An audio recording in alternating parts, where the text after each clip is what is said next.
required to have fun today.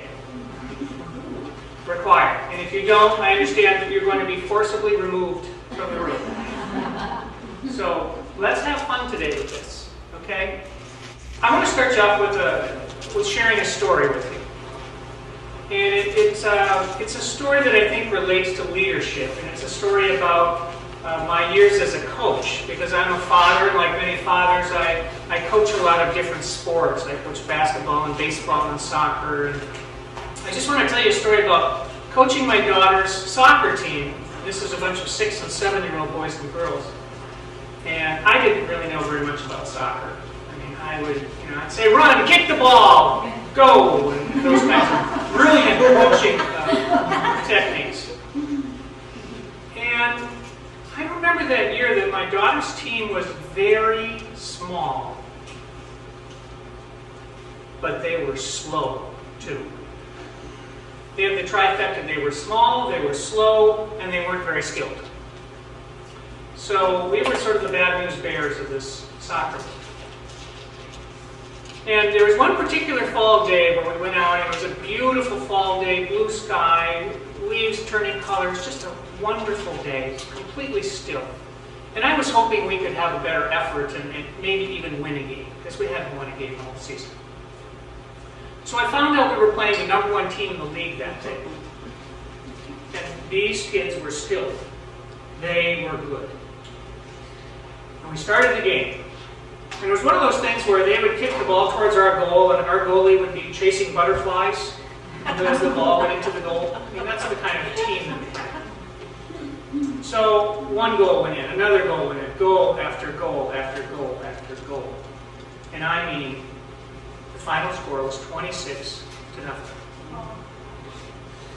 And I'm sitting on the sidelines. I'm the coach. And my head is dropping lower and lower with every goal. And I'm feeling ashamed and embarrassed. And I'm feeling like I might be the first coach of a 7- and 8-year-old soccer team that gets fired by the parents for being incompetent. So there I am. The final buzzer happens. I'm finished. I'm starting to walk off the field. I have my head down, hoping that parents don't come up to me and want to fire me. So a little boy from our team runs up to me. He looks at me and jumps up and says, "Coach, did we win?" "Coach, did we win?" is what he said. This boy had no idea if we won or lost. All he cared about, like the other members of the team, was what kind of snack they were getting after the game.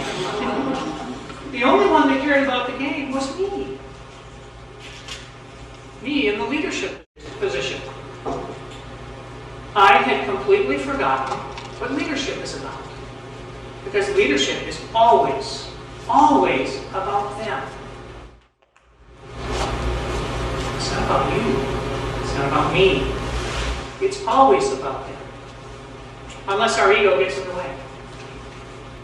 I want you to imagine that there's an entire gymnasium full of people who do the exact same job that you do. The exact same job.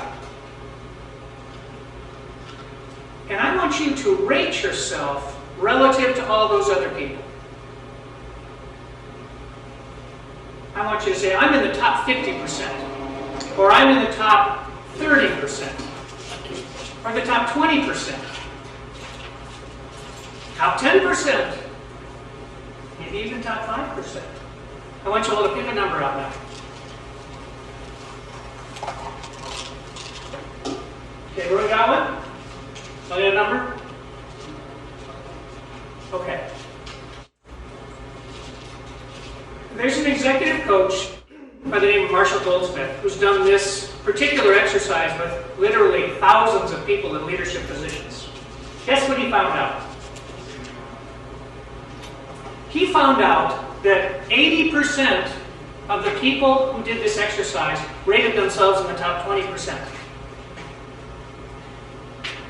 Almost 50% rated themselves in the top 10%. does that mean? I tell you what it means. We're all delusional. Right? We think we're great. When I do a 360-degree assessment at an organization on almost every assessment, on almost every measure, the boss rates themselves on timely completion of projects way out here. The employees only rate that person right here. The boss rates themselves on coaching skills way up here. And the employees only rate that person here. Yes, we are delusional. And if you think that stops at the workplace, think again. You know, I am a wonderful father. And I am a great husband. Now, my wife has some issues. And my kids do too. Which causes a few problems. But I'm just fine. Isn't that the way we think?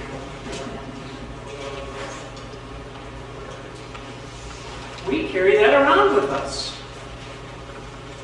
So what do we do with that? Every time I see a CEO get in front of an organization and say, you know what, I've been messing up. Here's what I need to do. That person gets instant credibility. Yet so many of us are afraid that if we do that, people will think less of us. Just the opposite is true.